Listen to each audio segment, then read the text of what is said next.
Well, if you remember, on Monday morning I said it wasn't going to be a good week for Malcolm. He's in a lot of trouble. He's still in a lot of trouble. I suppose you could argue that he took a sensible risk by calling a spill.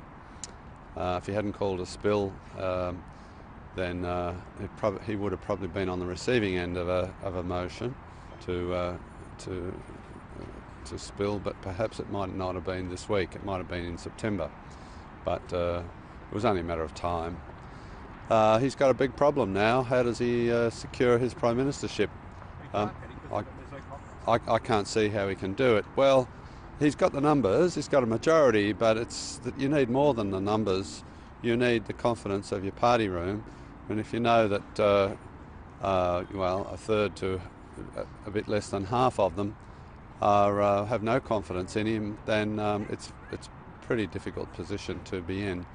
Problem is, of course, for his party, there's no obvious heir apparent. Peter Dutton doesn't have any more confidence in the party room than Malcolm Turnbull does, and there's nobody else putting their hand up, so they're in a difficult position. Well, Peter Dutton, from the static start, got 35. Yeah. And he wasn't even trying, so if he starts trying, it starts to reimagine himself. Yeah, that's a possibility. I think the getting 35 from a standing start is more a vote against Malcolm than it is a vote for Peter Dutton, though. There's been a lot of unhappiness with Malcolm now for quite a while. I've certainly been hearing it. Well, I think Malcolm is he's somewhat out of step with the conservative base of his party. I mean, his overt support for emissions reduction, for example, is at odds with many of the people in his own party on his own side. And I don't just mean in his party room, but I mean in his branches and membership as well. And there is a certain rationale to their unhappiness with Malcolm too. Australia is doing things that other countries that are much bigger emitters of greenhouse gases are not doing, and it's bad for the economy. It's very difficult to understand why there's such strong support for an approach like that, which is not going to make any difference. Surely Malcolm Turnbull, when he took over the leadership of the Liberal Party, he was never a conservative. Yeah. He tried to get into the Labor Party, he was put into Brexit. So why would the Liberal Party? I mean, they've caused this pain amongst themselves by putting in a Labor-like left-wing leader in the Conservative Party. I mean, what were they thinking? Well, look, if you do a Venn diagram of Liberal Party and Labor Party values, there's a substantial overlap. So he's to the left of the Liberal Party, but the right of the Labor Party would often coincide with the left of the Liberal Party, and even further, the centre of the Liberal Party. They're not, poles apart. Yes, the left wing of the Labor Party is a long way from the right wing of the Liberal Party, but there's a large amount of common ground in between. So there's quite a lot of people I could think of who could be at home in both the Liberal and Labor parties, provided they didn't go for the far left or far right factions. And if you were to join the Liberal Party, what part of the party would you sit? Me? Yeah, that's tricky because Libertarians don't fit in the Conservative end or the Liberal end all that well. I mean, there are many aspects about the Conservatives' values on economics, for example, where I would agree with them, and then there are on the social issues many areas where I'd agree with the what are called the left of the Liberal Party. Malcolm Turnbull once described himself as a libertarian. I have a video of him saying so. He's not a libertarian. I'm pretty confident about that.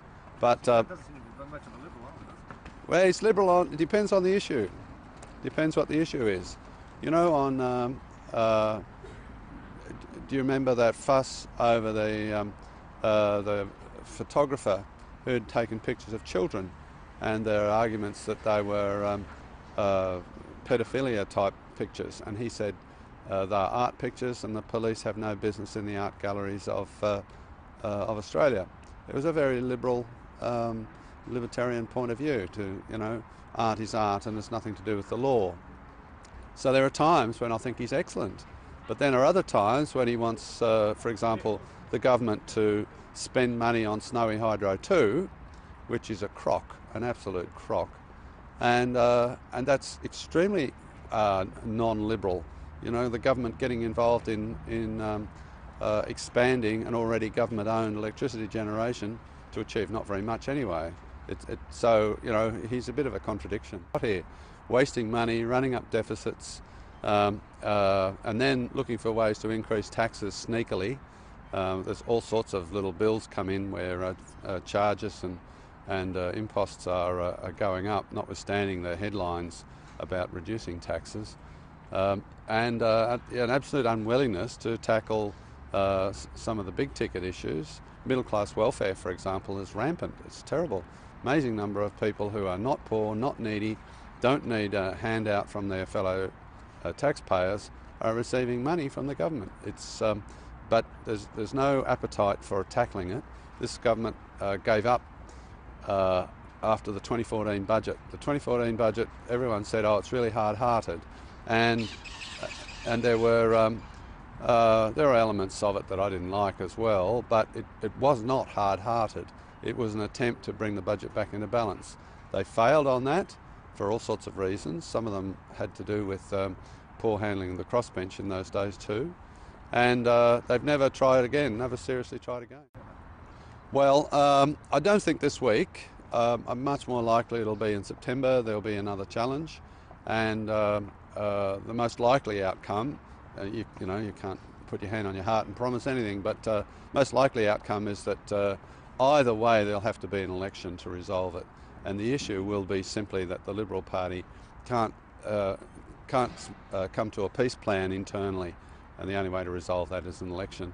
The likelihood is they'll lose it, but how else are they going to sort themselves out? They are in such conflict internally. And who do you think will lead the Liberal Party to that election? I think Malcolm is more likely to pull the trigger. He will want to go to an election as the leader, I think. And if the Liberals are smart, they will allow him to do that. The public out there does not like changing prime ministers. They got very angry when Tony Abbott was replaced.